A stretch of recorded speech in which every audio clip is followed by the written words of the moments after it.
reproductive medicine and I learned midwifery and labor and delivery. And during that process, I did a lot of spiritual work. And I heard a woman say, if the frequency of women changes, so will the entire human race because they birthed the children onto this planet. And in that was about 10, maybe 10, 15 years ago. And I took that sentence, and I don't think anyone else in the room heard what, like, even heard that sentence. And it's almost like something dropped down through me. And I said, what does that mean? So then I thought it was around pregnancy. Like, is it the moment of conception to birth that women can change the planet? So if they're birthing the next, if we're birthing all the children, how do we do it? Like, how do we become conscious? And then over time, my journey, I've written 5 books on really keeping this in the back of my mind and working with women in the clinic of like, what is the nature of woman? What is it? We don't really have an example of what it is. And if we can tap into that feminine frequency, how does that change relationships? How does that change children? And how does that change the future? I love that. How does that change the future? When you say something like that, what does that mean to you? Well, right now, and I'm going to speak from a personal level, so I don't want to use the word offend, or I don't, upset anybody. So I'm going to tell you my personal story, and then I'm going to kind of connect it how I've worked with so many women and where it's gone. So personally, I was, it's interesting. I mean, you talk about relationships a lot on your podcast. And so I was married for 20 years to this man, and he was highly successful. And our marriage, we got divorced. And I went through a breakdown of myself, and I followed this teacher. His name is Abdi Electricite. And I was at my worst I've ever been in my life. But I'd also gone to a peak with this man. I mean, we were very wealthy. We traveled the world. I was highly educated. The relationship broke for many, many different reasons. And then I went through a dark night of the soul, which was amazing to go through. Honestly, I'm so glad I went through that. But I went to this man, and I was in the Costa Rican jungles, and it was pouring downpour rain, and we were in the middle of nowhere, and I had gone through, a lot at that point. And this is all written in my newest book, The Feminine Effect. And I said, I don't know what's going on. Will you heal me? Will you take me through the process of changing me? Because I've heard you could do this. I didn't really know who this man was. And he said, absolutely. You're not in your nature. And I said, what do you mean? What is your nature? And so I had to go through this spiritual process personally to understand that I had kind of become a man. And I think that's a lot of women's emotional, mental, spiritual, and physical issues. So I see women in the clinic where their thyroid's breaking down, or they're breaking down, their hair is falling out, they're stressed, emotionally they have anxiety, and the anxiety is really a lack of intuition. And then the stress within their relationship is the lack of polarity. And it really comes down to we have been programmed to become something we're not, and not seeing, we define success by financial success when we decided to leave the home. I mean, it goes back into a lot of history. I want you to break in and ask a question, but a lot of women think it's more powerful to step outside of their femininity and base power on becoming what a male defines as successful and power in this world. And what my work is showing is what a feminine power is, what that means. Do you then think that maybe some women are trapped in the pursuit of money, or let's say in general, their masculine energy because they're in survival mode and not in a feminine, thriving mode? I think what causes all this, I don't think the problem is working. I don't think the problem is us having jobs. I think if you look back, and I mean, I'm not Christian, well, I guess you say I mean, I'm Christian, but, I am Christian. That's not true. If we look back into the Bible, for example, like what is a woman? Historically, throughout time, women always worked. And you can believe the Bible or not, you can look through history. There's never been a woman who didn't work. Now we are in the being in survival and being like it's in the grind, always going in this doing and never knowing what the balance is I believe is what is creating this imbalance within the feminine frequency within females on this earth. So I think what happened. during the feminist movement. Not, I'm not an anti-feminist. I have properties, I have banks, I'd make my own money, I do very well. But we defined what success was based on financial success. And forever now, power and success is defined by financial success for both men and women. And so we as a culture, I think it really goes back into Eve, women are very gullible. So if somebody says this is what is powerful, this is a powerful, we look to men as if that is the way, that's who we should be. We don't really know what it is to be a woman. And so a lot of this work I've been doing is like, what is it? How do you, so the process I personally had to go through was letting go of honestly, it was such a spiritual transformation, which I documented in one book, my own transformation. And the next book is just the, the nonfiction book of that. But when we're in survival, we take on these traits of competition, of entitlement, of envy, of greed, of manipulation and have pride, and they become our battle tools for fighting the other sex and for fighting other women. And so it puts us out of balance. And you can go ahead and ask questions around that. But that's kind of what I teach is how do you take those tools? How do you take your battle weapons down and put them down? I want to take it a step further, and I'll say that there's a point in time where men went out, gathered, brought it back, and women prepared, right? Men provide safety and security. Women would take that safety and security and make things more, what's the word I'm looking for? They'd multiply it. They'd make it Mhm. more beneficial, more value. I think with some women, what has happened is they've seen what masculinity, they've seen what empowerment looks like in men, and they Mhm. decided to chase that because maybe for a period of time in their own lives they didn't feel empowered or they felt powerless. And I think so many women fall into, as you mentioned, the trap because they look at someone, they say that, okay, he looks like he's safe, he looks like he's strong, he looks like he's successful. What does he have? He's working 12 hours, he has the house, he has the car. But Mhm. maybe that's how he would define it, and that's how men would define themselves, where women historically maybe were defining success in a different way. But because some women are in survival, they're chasing things, to your point, that's taking them outside of themselves. Do you see that leading to maybe self-sabotage as well, where some women will go, go, go, and now it's impacting their health in ways that maybe doesn't impact the health of men? I mean, this is so deep, and we could talk about this for hours. But there's an addiction to chaos. And the addiction to chaos is the self-sabotaging personality. So these are parts of the identities that women have to let go of. And manipulation is, I guess, a tool I think women have always used. And now I mean, I'm bringing up these different tools that we use, but it's because for whatever reason, we think that we're less than, we would think that we're less than men. Like we don't look at our quality. So I don't know a woman. So I work with mothers. One of the work I've always done is worked in women's health, reproductive medicine, and with women in the clinic every single day. And the thing I hear all the time is, I don't think they value motherhood. No, I know the Western woman doesn't value motherhood. So they never feel, I don't think I've very rarely met a stay-at-home mom that thinks that she's enough, that she thinks that I am doing everything. She feels creative in that. And I think just that one little problem, just a stay-at-home mom doesn't feel enough.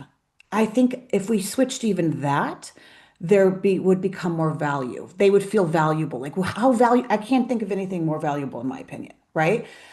There's one thing, intuition.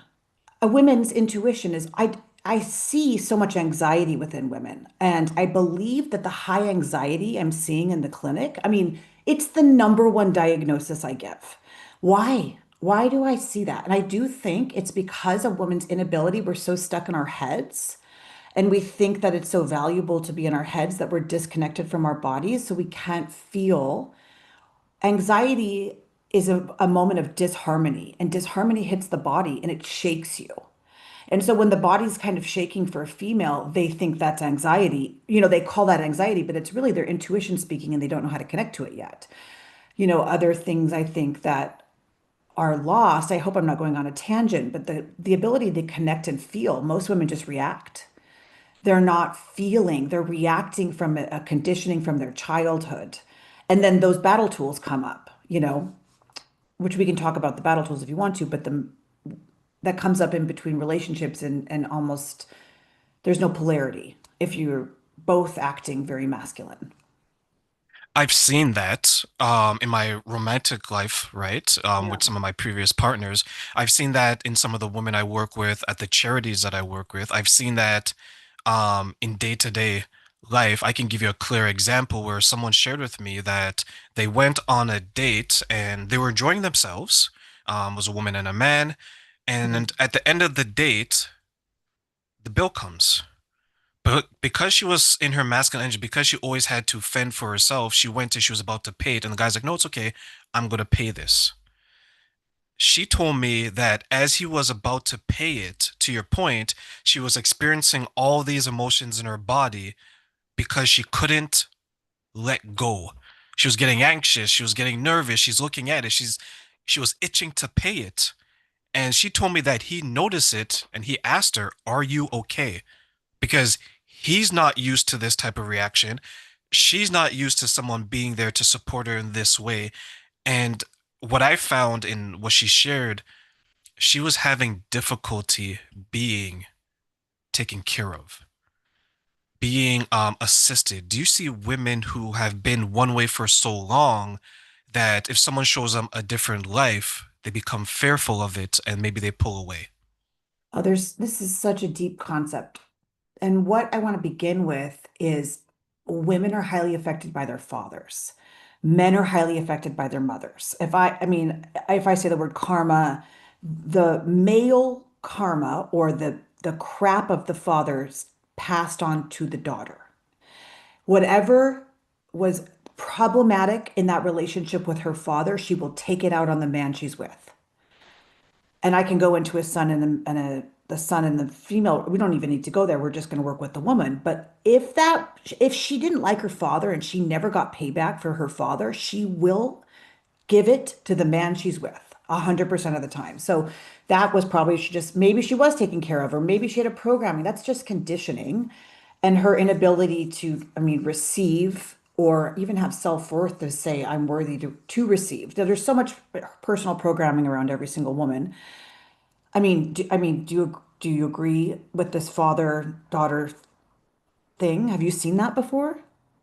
I have, and I want to say I 1000% agree Yeah. that it comes from that. And the problem that I find, and this is anecdotal, but also the research out there, is that I would argue the majority of people are actually aware of it.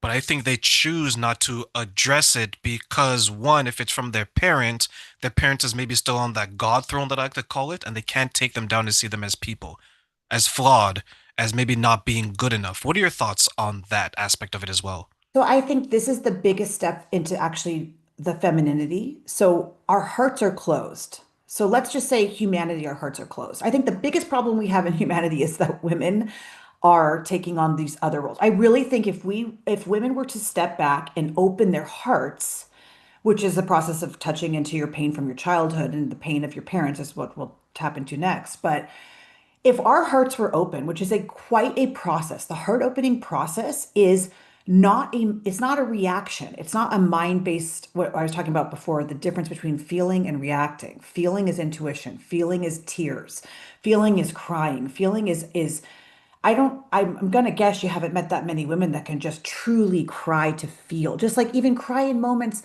that different moments of excitement and that's femininity and that holding space for that. And it's most women are reactive. They're reacting from that. Even in that date story, she's having a moment of reaction. She didn't just take back and say, like, how do I feel? How does this man make me feel? Maybe it was that she didn't feel safe and she didn't know how to say that. So I don't know what the thing is. We don't know what she was going through, right?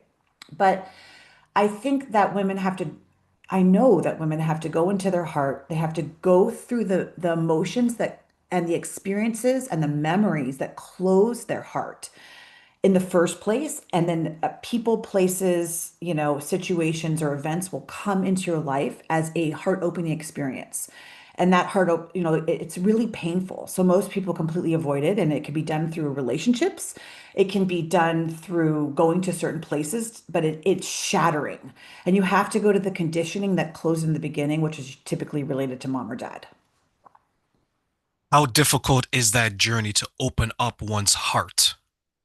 I went through it and I went through it very quickly, but I had an energetic help from someone named Abdi to go through it. And it's excruciating. You have to actually remember the events completely. I know that people are, and I think that there's a conscious and awareness happening where people are they're going into EMDR, they're going into, they do Kundalini yoga, they do everything, but a lot of those things are mind-based. So the mind practices, if there's a mountain you're climbing and you want to get to the top of it, the mind is half the mountain. And then people at the mind are like, I made it to the top, but they didn't. You're not at the top. And I had to go through that process. That it doesn't get you to the top. Getting you to the top is the feeling. And then you don't have to do anything. And that's that femininity. It's the balance between the masculine and the feminine. Most people are in the middle of the mountain. Even the ones that are like, I'm on this conscious path. I'm trying to gain awareness. I'm going to have my heart open. You have to feel it, not just think it. Feeling is very different. It is like, it's a drenching, it's a torrential downpour of emotions that take you into the original pain that closed it. You mentioned motherhood earlier, and then we're talking about femininity. And I think many times we maybe forget the connection between the two. Do you think that some people feel shame and guilt if they were to express their interest or their love for motherhood and or femininity? Oh yeah, 100%. I think okay, if you've done a lot, okay, I'm a highly educated human. I went to school. I have 5 degrees after my name. I had to admit that I was wrong about everything. I had to admit that I was wrong in my relationship. I had to admit that I was, that if I, my husband was very successful. He's still my ex-husband, very successful. We're fine and we're friendly and we're perfectly good now. Um, and I had to admit that I was competing with him, but I didn't know I was competing with him. I was bored in my ability to just be in my femininity at home with the kids. I was bored in it. I didn't feel like I was enough in it. So I kept getting another degree or getting another course, another meditation class, another thing. I was so mind-based, but it was also like I didn't ever feel like I was enough just in that because maybe culturally or my father or all of those things that women go through, right? So you have to get to a point that you admit that you're wrong. And that's your pride. Really, anytime you drop your pride, which is within a relationship, it is the number one reason why there's narcissism and why there's all the things I'm talking about right now, which I can talk about. I don't like the topic of narcissism. I don't like the word toxic, but these traits are in survival traits. And if a mother didn't have, the mother is passing those on to both females and males. And I believe it became because we're all in survival now, right? But if women begin to admit that they're wrong, that maybe that all this work we're doing, all the things that we needed to take on, all the education, all the classes, all the things that just isn't getting us anywhere, it's causing a lot of chaos, and it's okay to be simple. It would be life altering, but we'd have to all admit we're wrong and drop our pride. And if you drop your pride, you have to change. When you were getting all those degrees, when you're finding that success, looking back, because you mentioned that you had to admit that you were wrong, you weren't enough. Did you think that you weren't enough for the relationship, for yourself, or for your place in society? I was always one that I was, as all of us, there was a carrot that dangled in front of my face. And that carrot was my spiritual drive. So that, thank God I had it because I would have never even been here writing these books for women and admitting that I was wrong. I followed that carrot all over the world. Now, part of my carrot was ambition, and I got there. right? And then I was like, I'm still not, I don't have it. And I guess the Buddhists talk about it, the realm of the hungry ghosts. And my sister was like, you have this realm, you're in this hungry ghost realm. I mean, I had the top, it's written in one of my books, The Feminine Effect, but we had homes all over that world. We lived a life that no one had, and it still wasn't enough for either of us. So perhaps if I had been more in my heart as a woman, I would have been able to take him back out. So if the woman's in her heart, she's not going to have any greed. But if both the male and the female in the relationship have greed, that's why the planet is so greedy. There has to be somebody that takes us back. And I don't think that men can open their hearts the way a woman can, but I do believe that feminine energy is only provided by a woman. Men cannot get feminine energy. They have to tap into a woman or they have to tap into like feminine, what's the word? Culture or the the whole world to get that energy. And there's not much left of it. So I think in relationships, if a man, I'm kind of going on a tangent again, but if a man cheats, oftentimes they're just looking for more femininity a lot of the time. They're looking for a more feminine woman, and now culture thinks a feminine woman looks a certain way, but it's really an energy that the woman has. And I think that's where the dynamic sometimes get lost in modern dating and let's say modern times is that we're not we're not designed to do everything ourselves. We're supposed to be able to tap into each other, as you mentioned, right? Like Yeah. I've always shared that a man, the best way to inspire a man is the woman that believes in him, that supports him, that's there, right? The safest place for a woman, to me, is in a man's arms that is taking care of her and helping her to be the best version of herself. And this is why I say that we need each other. And when you mention the carrot in your life, I have an expression where I say that there's two ways to move the donkey, the carrot or the stick, right? The trauma is the stick. It's beating us to move forward. Yeah. Where the carrot could be things that are fleeting. It could be the houses, it could be the cars, it could be the six figures, it could be the nine figures. But where are we getting our inspiration and motivation from? Do you see people struggle to find value and self-worth within themselves and not external things? Um, I think, okay, repeat the last part of the question because a lot of things came up to give you an example. What was it was they find value in external things? Is that what Yeah, the question? do you see men and women struggling to find value within themselves instead of finding it from the outside external things? It could be cars, people, I things hear like you. that. So that's the identities. So I don't think in our authenticity, I'm going to speak about females because that's who I am. If I was searching my carrot or whatever I was looking for, all these identities I took on, the yogi, the, educated woman, the traveler, the career, all of these were just identities I was searching and was like, what am I looking for? And so when I was in the Costa Rican jungle and this man, Abdi Electricite, who you should all look up, he said, you're not in your nature. That's what you're looking for. That is what we're all looking for, is just to return to our authenticity. So we take all these identities on because we're not in our nature as a female or a male. And the more women are not in their femininity, the more like we guide it. We are the pilots, and because we birth the children. And men will then go out of their masculinity because we're so confused. We're confusing everybody. We're confused, just like Eve ate that apple, right? It's a very gullible thing to think. Like if there was a donkey and there was a horse, the donkey doesn't want to be like the horse. The horse is very fine being the horse, and the donkey's very fine being the donkey. Why do we as women think it is more powerful and more successful to take on an identity that is not ours? To take on roles that are not ours, and then not admit that maybe we're wrong, that maybe all of these, the outside things we look for are us just taking on we're trying to take on internal identities to fill us up because we're not happy with just being in that femininity, which is the heart. So it goes really back into that process I was teaching about the feeling, not reacting. What are some of the obstacles you think are preventing women from embracing their femininity? culture, society, social media a lot. I mean, I'm on social media. I don't do put videos up because I don't have it. I just don't. I should, but I just don't. I never have had the personality to do so. But it's such a program. It's all programming. So you don't know who we are.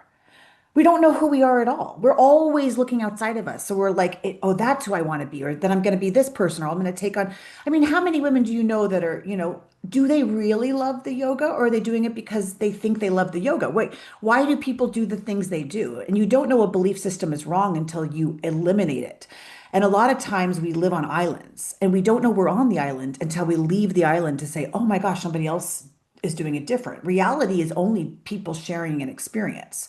You move across from a different island, you have a whole new experience. You'll say, "Oh, I'm totally wrong. This might be a better way of life," but most people won't.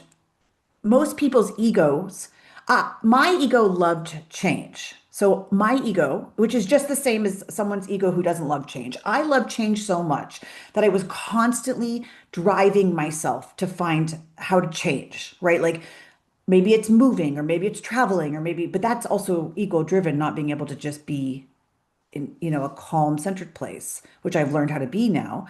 But then other people don't like change, so they can't see that there's another way of living. Same thing. I used to date someone and she was like that in the example you gave.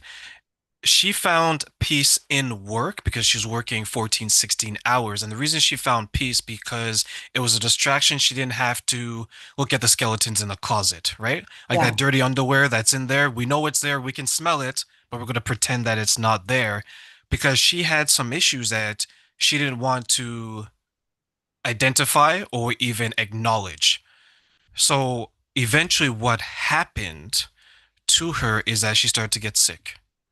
that's what I'm And talking about. right? And Yeah, then the body is whispering, you need a change. She right. ignored it. The body began to shout now, hey, something needs to change.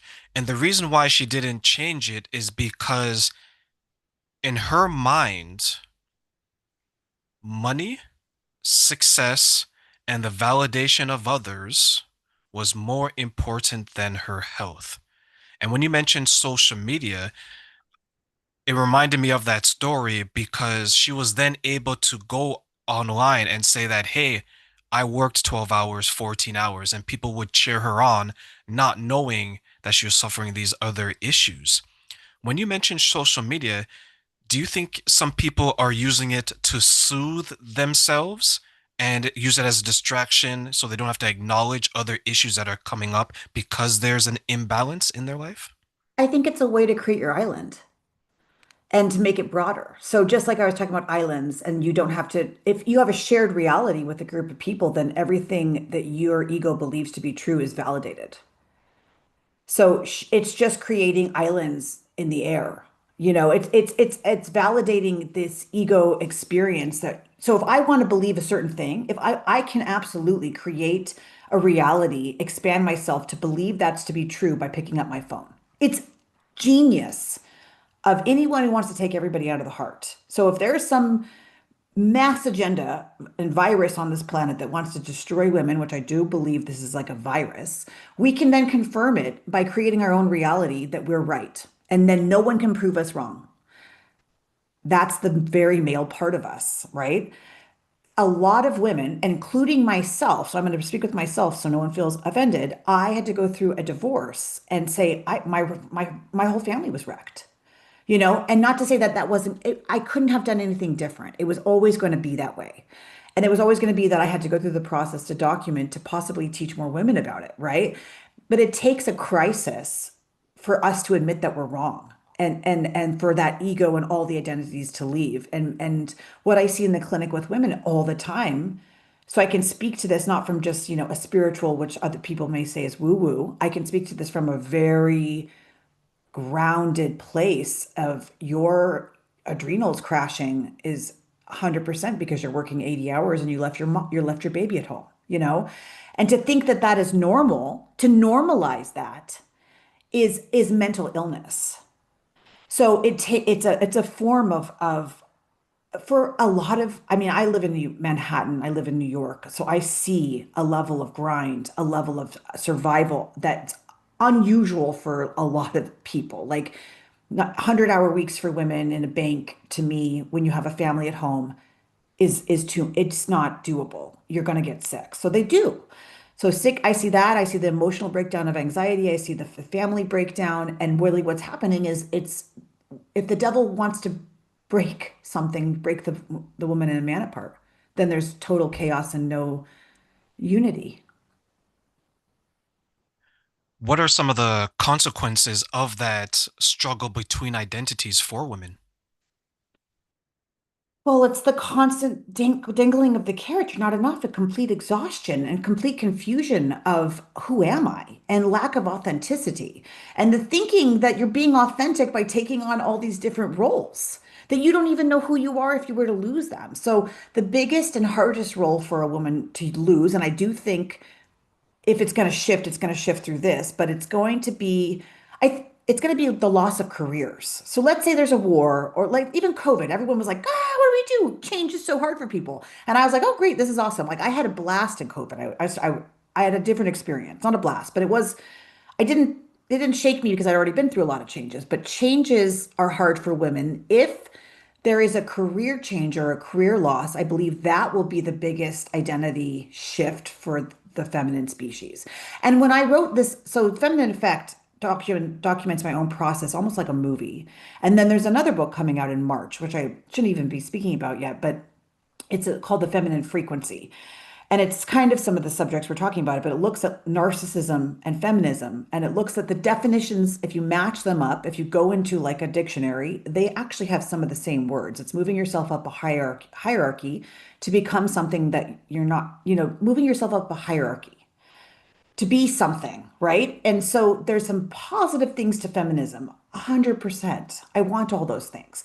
But there's some negative things. And I think it was a big push and nobody wants to talk about it. And if you talk about it, I am making so many people mad, but I can say it from a place of like, well, it breaks your family sometimes. And the career makes you, exhausted and you never feel like you're enough. We've gotten ourselves in a place that we're not enough if we're at home with our children. We're not enough. We're at, at work and we're completely confused. What are then some of the ways that women can step back into their femininity and live a more successful life in that type of energy? Okay. First off, I hope this isn't the case forever. It takes a moment of crisis for someone to see I'm living on an island and this is not right, right? And maybe that's the loss of a relationship, the sickness, the anxiety, the emotional landscape we've been talking about, the opening of the heart. There's three strategies that you guys can take with you. First is you got to know yourself. So you have to begin the process of creating space to know yourself, and you can't know yourself through looking at it through social media. Maybe that's like it could be baby steps of like a value, just understanding your own values, making changing your values and admitting that possibly the opposite of what you believe is true. Number two, I think to redefine what success is for you is you have to see it, it's based on your own sex. So if I'm here, I'm talking to females. My definition of success is what meets my feminine nature as a woman. So to me, if it takes away from my values, which is my children, so my value, my what I define as successful now is my relationships I have with my people in my life, the way that my children are, how happy my family is. So everything switched for me. It was never it switched from away from career, away from travel, away from education, away from courses to just connection, to love, to relationships, and it made me so much happier. And I think the third thing for women is if you can't attain it, don't go after it. So success is being able to find something that you can attain. And a lot of people are always looking for things that are unattainable. Either that's in a relationship, that's in money, that's in things outside of themselves. They're never happy with just what they have. So if you know yourself, you know what you need to meet your own nature, and then you can be able to attain that, I think that you can redefine what success is for you. From if I take that now and enter, let's say, a relationship, and if I take myself as the man and I am in a relationship with a woman who's exhibiting competitive behaviors, right? She finds out how much I make, she wants to make more, she sees a car I drive, she wants to have a better car, so on and so forth. From my perspective now, if you were to maybe give some information or some advice to the men, how can men handle and navigate those types of relationships where they care for the person, but they notice these behaviors, but they're still trying to make it work? Oh man, you're gonna have to see that it's almost a level of immaturity. And unfortunately, from the feminine point, I mean, I feel like that's a bit of an immaturity you would be dealing with. And so women manipulate this, it really, competition is very comparable to manipulation. And women manipulate because they don't believe they're as powerful as a male. So manipulation goes back in years, not just, it's not a new thing, right? So if a terrorist cannot attack a country directly, they will attack on the side. They'll bomb a building. They'll do something because they don't feel that they're as powerful. Women manipulate to like they'll like stab you in the side. And it's unhealthy in a relationship. And how can you handle it is don't play the game. I mean, I think it's like you have to call it out and say, I'm not in, this is a moment of competition. I feel like you're not being truthful with me. Why would you feel that you're not enough just being who you are? I mean, can you give me more of an example? Like, is there something that happened and then the words you could say? Does that make sense? It does. I'll give you a very clear example. Okay. So, my friend, he is dating this girl. It was 2 years, and they had a conversation about finances. So he was hesitant because he has bad experiences when he brings up money, because in his childhood, it's a sensitive topic. So they had the conversation. He said how much he makes, his net worth, the house he has, the car that he has. She came back and she said the same thing. She, with overtime, makes more money than him because she's working crazy hours, no days off. Mhm. He has a house. He has a house to own. She rents. He drives a car and that's paid off. She has a car that's not paid off.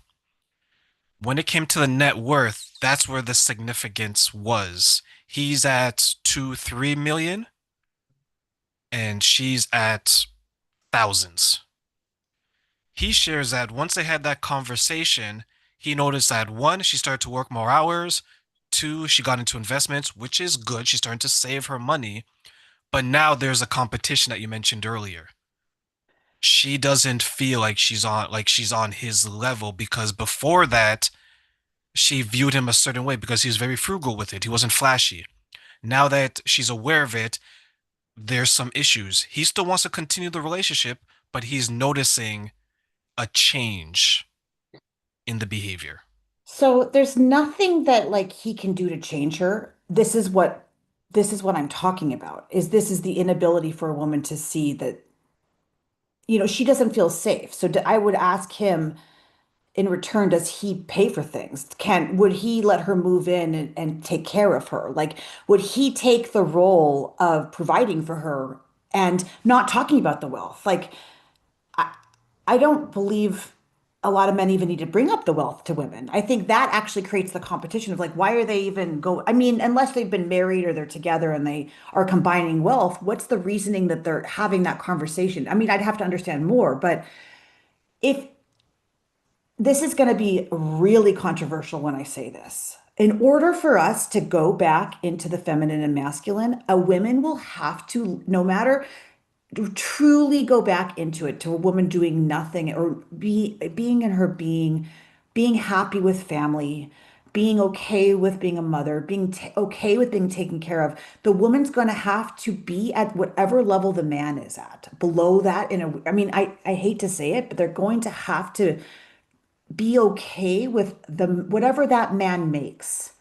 and allowing him to provide a little bit more for her and still she can still work, but that's, I mean, if we're going to go back into the energetics, it has to be that level of a change. And it's not going to be overnight. There might be a crisis, but in this competition, it seems like they're both in competition a little bit. Am I wrong? Was he a competitive male? I mean, I don't think she, Well, she asked. He didn't want to bring it up. So she oh, asked she and yeah, asked. and he answered it, right? Because it's Yeah. like your relationship, my relationship, we ask a question, You we have should to answer answer. it. Yeah, Yeah. right? So he answered it, but he didn't want to answer, but he was asked. And then in the beginning, he kind Yeah. of just didn't really say much. He made a joke about it. He's like, yeah, I make 50K. Like he just made some number up, right? Yeah. So when she asked, she's like, hey, let's have a serious conversation because they're looking to move together. He said all these things. So he does pay the majority of it. He does go out to see her, and he was willing to move out because they live in different cities. They're seriously dating. So when they're planning to get together, he was like, I would even move closer to where you are so you don't have to change jobs because he has more flexibility. Yeah. Right? So that's where it came from. She's gonna have, I mean, this is what I'm talking about. There's no answer to it unless she's ready to see it and see that competition within her and see how it creates the imbalance. Like she has to see it. And then from her energy, the entire thing will shift. It won't be from, I mean, this is my opinion. Obviously, I'm saying some really controversial things, but it's really going to come from the female's heart opening and seeing, why am I competing? Why am I competing to be why do I need to do this? Like, and so in that relationship for him, it might not be the right partnership because he may be chasing something like if they don't have the values of when they have children together, what does he want? Does he want her to work? Does he want her to, like what are their values? Well, what will happen when she has children? She's not going to be happy. She's going to want to continue. And if he doesn't like that, I think it's such a complicated situation because women don't see that there's something wrong yet. I'm talking another language. I'm talking about changing a species. I'm That's where talking it's about tough, Yeah, I'm talking about right? changing a species that is an entire species. And this is not just a Western world thing. I did interviews for women in Morocco, in Muslim countries.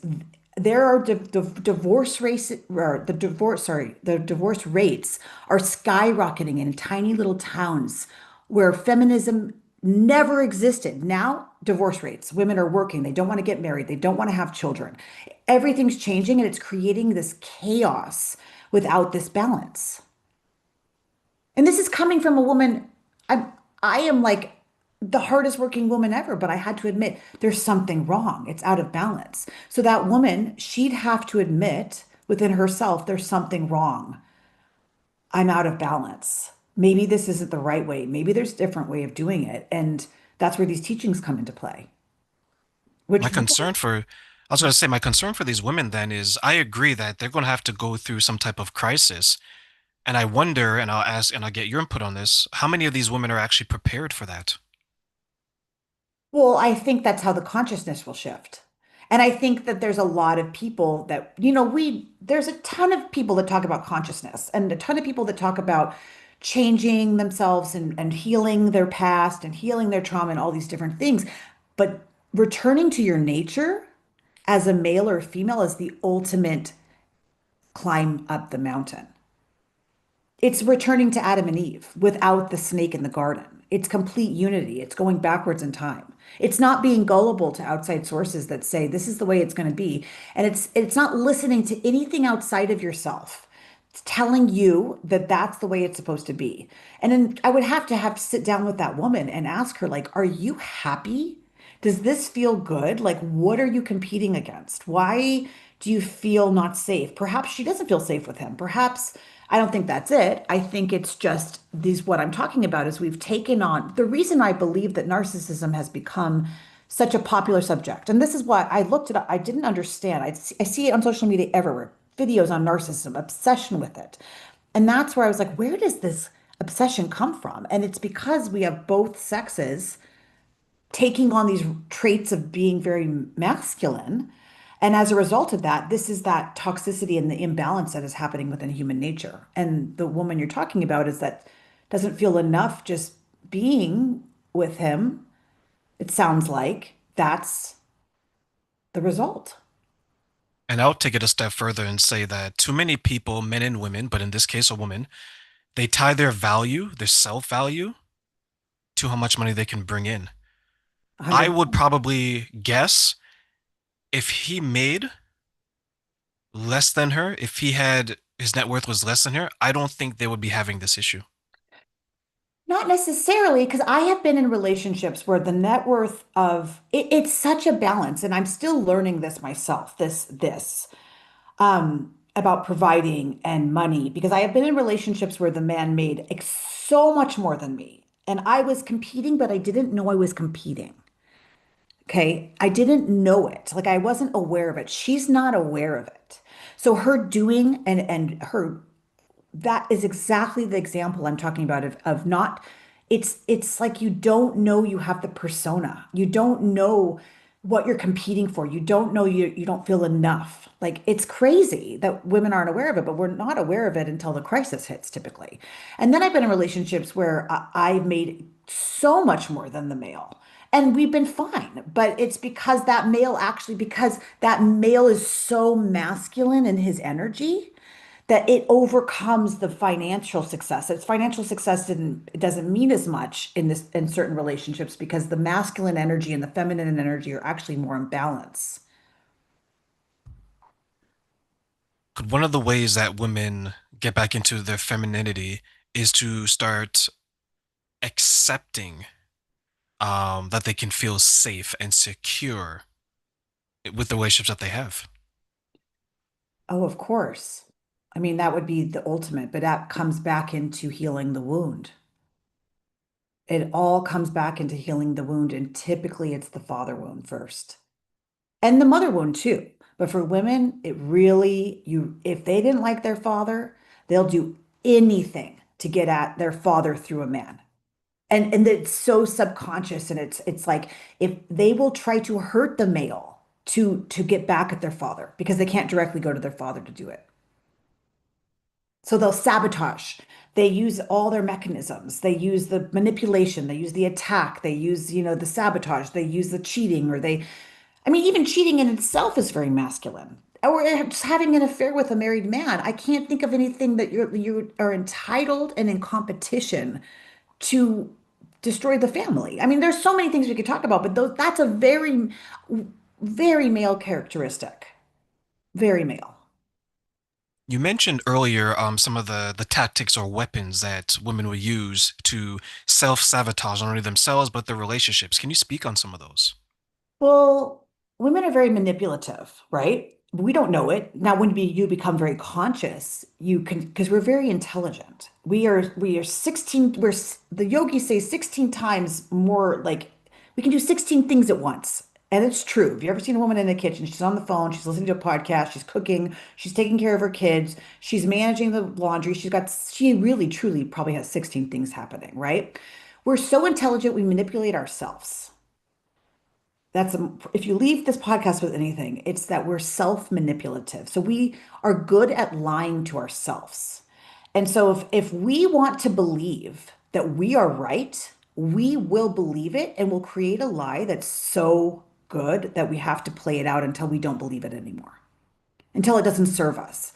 And if you have a fast consciousness or if you are on the road to changing and you really want to get there, you will go through your own self manipulations or lies faster than other women. But we're good at it. We're very smart. Do you think that when women start to manipulate themselves, they then spread it and start manipulating other people to believe the lie that they've conditioned themselves to believe? 100%. That's also social media. You can go on and curate your own manipulative lies. And you can wear so the ego is really you're wearing glasses. You're wearing blue colored glasses and you see the entire world in blue colored glasses. And I learned this from a man named Abdi, which he taught me a lot of these things in these books. The blue colored glasses is like I'm sitting in a wheelchair. You can know you're in the wheelchair and admit I'm walking around my life in a wheelchair and I could expand. I would actually be bigger, be huger if I didn't have all these belief systems that actually are very limiting, right? And so some of these things that with these characteristics that I'm going to take on is it just makes us limited. So it actually these male type characteristics, competition, drive, entitlement, all these things are very male. They limit our consciousness as a female.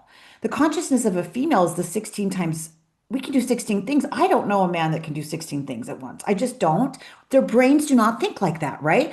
We are very complicated. And so, but these things that we take on, even careers, it's such a limiting thing. We can't take that money with us, but we can take the connections we have with children. I mean, the connections we can have, the level of intuition, so that we can touch into that spirituality and no one else on this planet, when you actually touch into your nature as a female, as a powerful female, it's way more powerful than the idea of what a man defines as power and success, which is based on financial success. It's so much more powerful.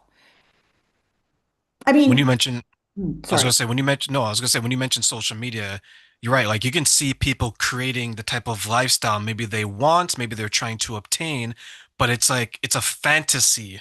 It's an avatar of who they really are. And when it comes to manipulation on there, you do see that how people will maybe they'll post something or they'll make a video which is their version of things through their eyes, and it could be so disconnected from reality, but if they get those likes, if they get those comments, it starts to validate the lie, and now the lie becomes more beneficial than the truth because they're not the truth will hurt, and sometimes the truth will say, okay, there's something you need to change, but the lie, Chelsea, you can be exactly who you are, as chaotic, as destructive as possible. Wrap yourself in the lie, and if you get validation from it, why would you think anything else? What are your It, thoughts? it's crazy when you see it. It's a persona. And I find that some of the strongest personas are religious. I mean, and it always amazes me because I am very gullible, and I think all women are very, very gullible. I really didn't know that men or anyone lied. I was with I don't know if this is coming up, but I was with my ex-husband for so many years, and I only had been with him. And so when I started dating, I was like, oh, there's all these people are lying. And I didn't know there was a such thing as lies. So like it's when I didn't realize there's but then spiritual personas and religious personas and money personas and all these things. And I was like, this world is wild. But it was almost like I was so gullible, and most women are so gullible. And and once you see, like, men are not so gullible. I feel like you guys kind of know, and then you kind of just go along with us. And sometimes maybe it needs to be like the man says, no, you're wrong. You're wrong. They're lying to you. And maybe it takes me, and I get out to more podcasts and I say, women, you're being lied to, but also men have to stand in their, you asked me before, like, what can a man do? It's such a hard question because you're going up against the lie. You're going up against the biggest lie that's ever hit this planet ever. That you're better at being a male than a female.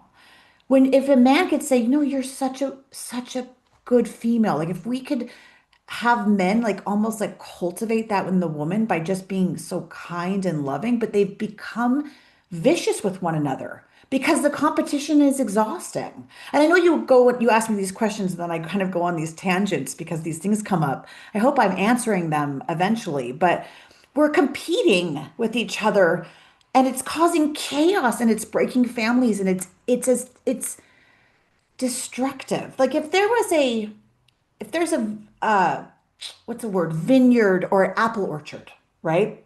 If the apple tree was sick and it wasn't producing good fruit, it was unhealthy fruit, and it was sickly, the person owning that vineyard or that apple orchard would cut that tree down and say, this is a natural disaster within my apple orchard. This tree is very sick. What is happening now within our culture of men not being men and women not being women in their nature is a natural disaster. But we call that evolution. And what I'm saying here is it's not evolution, that we need to cut some of these toxic trees down. And usually there's somebody in the family, which goes into family dynamics, that shouldn't be leading the family. And then thus that the teachings, like this, what we're talking about, the male and the female and the father and the mother, it won't necessarily get passed on to the next generation. Do you then think, to your point, that some people have are so used to the chaos that they're more comfortable with it than the actual life of peace? Oh, 100%. Like I tried to have this conversation with someone just as basic as my sister, okay?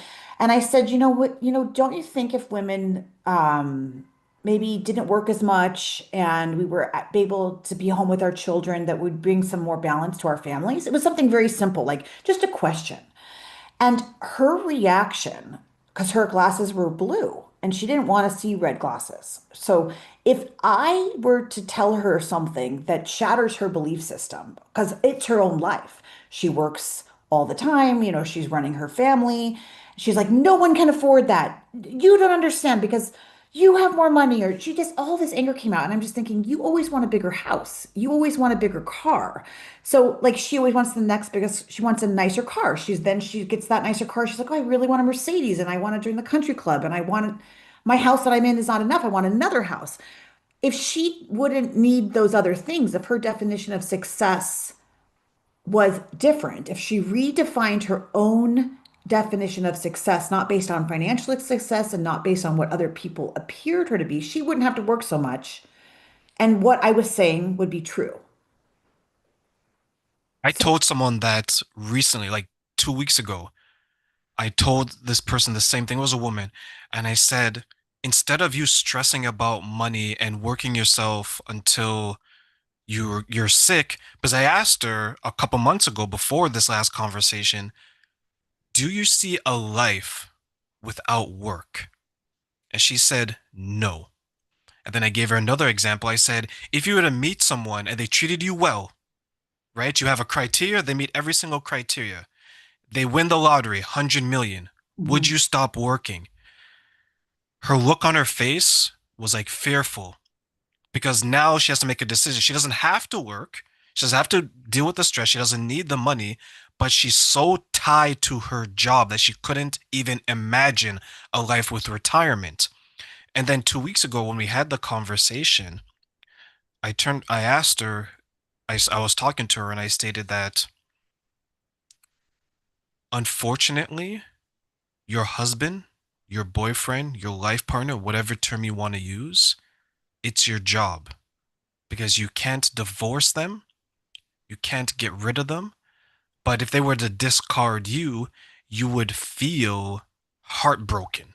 You'd Yeah. feel shattered. What are your thoughts on some people that are so tied to, in the example you gave as well, so tied to a lifestyle that they always want bigger and better and they're willing to work hard, but they don't redefine success outside of finances? So this is what we were talking about at the beginning, and it's the addiction. There's a difference. I don't think women working is the problem. It's when women are addicted to the chaos and the doing, like, so if a job, like, so I personally don't need to work, but I found a job where I can work from home seeing patients and it doesn't interrupt my children and it doesn't interrupt my life. Like I just come upstairs and I get to still see patients, but I'm not going into Manhattan. There's no grind to it. It's really works for where I am. So that would be an example I could give of like, there's no survival, there's no out of balance. I'm not getting sick from it. I'm able to have a lot of health, and my children are not affected at all, right? Now, there are jobs, but I don't necessarily financially do it. I don't do it for the finances. I do it because I really enjoy working with women, and I get a lot of, I'm just so motivated by it, and I'm very good at it, and I love to work with them all day. So that's my best example of working and not necessarily needing the money. But a lot of women are not, they don't want the work. They're addicted to the persona, or they're addicted to the chaos, or they're addicted to the feeling it gives, the grind. It's the male addiction. It's the, I want the next deal. So a lot of these guys that are the CEOs that run these companies, it's not about the money. They hit a certain amount of money. They're addicted to the deal, the feeling of the deal, the hit that it gives them. And it's an adrenaline rush. And that's where the adrenals for women doesn't work that way for us. We're not, I don't think we're genetically or historically made for the deal. It's hard on our systems. But it took me admitting that I was wrong. I mean, I had everything, and I've given up every single part of it. Even my last job where I was working in Manhattan at the top of the top, I couldn't have been at a more known place with the most famous clientele. And then I would walked right out. I said, this is stupid. But I had to take off my blue glasses and put on red glasses. And I had to document that for women is like, so I'm going to take a step down in my career, which other people would say, oh, that's a great job. But for me, I have to always take a step down and admit that I'm wrong. And a lot of people will sacrifice their children for this money. It's so sacrificial. They sacrifice their children. It's it's so nutty if you really think about it. Do you think they see it as a sacrifice and not something else? No, they don't. So I live in a community where I've interviewed a lot of women. I mean, talking these women run New York and they're my friends. I know them very well. They know they're doing it. They wouldn't do it any other way. They know they're doing it. They wouldn't do it any other way. Now, did they see the chaos it created? They didn't have healthy relationships. They didn't have values. They see it all. But the running that magazine for the entire world is a drop. I mean, I don't think there's anything wrong with that. I said, okay, you have to look at it from different points of view. It's a conditioning. It's just what our society is now. Somebody's got to do it, and there is, but sometimes it makes people sick, and then that's where it creates the breakdown of like maybe this isn't going to work anymore. And maybe there'll be a war, maybe there'll be something, but there's going to be like a yoga pants go from being, thin legged to wide legged in like a week. I don't see, and I do believe there's a trend on social media where people are trying to tap into it with this trad wife thing, or they're trying to tap into it. The Republicans and they're trying to tap into it with the Christians are trying to tap into this, what is this femininity? But they're not getting that it's actually really this deep spiritual process of going up the mountain. And it really is about the Christ energy because it's about opening your heart. And that's all that Christ was about. I always found that the more success you have, you would think that you should be able to provide more for your passions, right? Like you can start doing your passions. Either it's, let's say it's getting married, because maybe not everyone wants to get married, or having children. Maybe not everyone wants to have children. But I still strongly believe the vast majority still wants these things. And I think they get lost in the voices of society, of culture, of the world, and they don't hear the voice inside them saying that I want to be married. I want to be in a partnership. I want to be in a relationship. What are your thoughts on people who maybe ignore their own passions and desires for some of these things that we're discussing today? Well, in terms of relationships, what you were just saying is it's hard. When you're in a real true relationship, it's harmonious. And it really does take the woman being in her heart because there's just not going to be any chaos to it. It's not going to happen. Everyone's going to understand their role and there's no drama. And anybody who comes into that relationship that tries to create drama is going to be immediately eliminated. So the benefit of becoming feminine is your heart gets very powerful. And anything out of harmony it trembles with the heart energy. It trembles. It goes to its knees. It goes into total chaos. It explodes upon itself. And these unharmonious relationships are really about growth. And unharmonious experiences are really about that person trying to come into congruence with a part of themselves that they haven't really connected with. So, like if someone's in a narcissistic relationship, it's because they're meeting a need or a healing need through that. Or, even there's narcissistic relationships with people going to work. I'm using the word narcissistic because it's a trendy word right now, but I'm talking about like people, places, and experiences that mirror, everything's a mirror. And when you really, I mean, this may be very basic ABCs to people, or maybe like, what are you talking about? Everything is a mirror. And if your world is not in harmony, it's because you're not in harmony. What about the people who want better, who look in the mirror and they say, you know what? I'm the source of the chaos in my life. I want better. But Terrain, Chelsea, I don't have any healthy examples of better. So how do I see examples of better so I can be better? Often takes isolation. So a lot of times people love, they're addicted to the chaos of the self-sabotaging relationships and they're constantly looking. So it's those relationships are great and fun and you can use them as fast. If you use them as fast-paced emotional landscapes of like, wow, there's my greed, or wow, that person's out of like everything is either you in the moment or what you're leaving. So let's say you're dating somebody and that person is, I don't know, like you're trying to become healthy and that person is not going to the gym. Well, you're leaving behind somebody else that's don't get mad at that person for not going to the gym. You didn't go to the gym before. So you're just leaving the universe is showing you what you're leaving behind and walking away from. And so don't, it's like you have to say it's okay to let them go. It's okay to let them go because I'm letting go of a part of myself that doesn't exist anymore and I'm going to move on to this new part. So it's not relationships if they fail is not a negative thing. It is just you changing and you have no control over that. I don't believe in free will, to be honest. I don't think that we overpower God. I think that it's all chosen for us and sometimes it's fast paced and sometimes it's slow. But everything is just you creating more of a relationship with yourself. And once you see it's never about anything outside of you, it's always the relationship with yourself, you it will change the whole thing. And then a lot of times it takes the first step is creating space and isolating yourself from the chaotic relationship so that you can go deep inside. And then when you step back out and you meet another part of yourself, you say, I love that part of myself. Either I'm going to keep it or I'm going to let it go and I'm going to keep on advancing. That's how very ABCs of how to begin this process.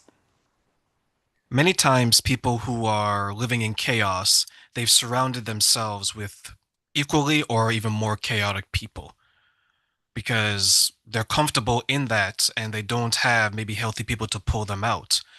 Now, sometimes when they enter a romantic relationship, there may be someone, to your point, that's done the work and they want to be with this person and pull them out, but they're still holding on to maybe an identity that's within their peer group. What do you think are maybe some of the impacts of people who are surrounded by a chaotic group of friends, but they're trying to come out of it, but now they have this struggle between their old identity and their potential new identity? Well, they're just creating the conditioning from their childhood. And that's the heart opening process. So once they see that it's all a play on their conditioning and how each of those relationships play out their own inner landscape, they wouldn't exist in that person's. It's like at the Matrix. It's a computer system. It would not exist in your world if it wasn't a conditioning from your 7, 8, 10-year-old, 12-year-old self. And usually I call them glitches, and I am very good at seeing them. So I can close my eyes and I can be like, oh, 8 years old in your mom's kitchen whatever's in the corner. I could see the whole thing. And they're like, oh, yeah, that was a day. Boom. That day, you can get down to the root of it. So the Buddhists call it like the root. And it's interesting we're talking about the root because it's like honestly going into the orchard and pulling out the tree that doesn't serve you anymore. That you pull it out, you're not going to have that relationships in your life anymore. You're just going to move on and you're going to leave the island. So a lot of times you have to leave your island to see that there's different islands that exist.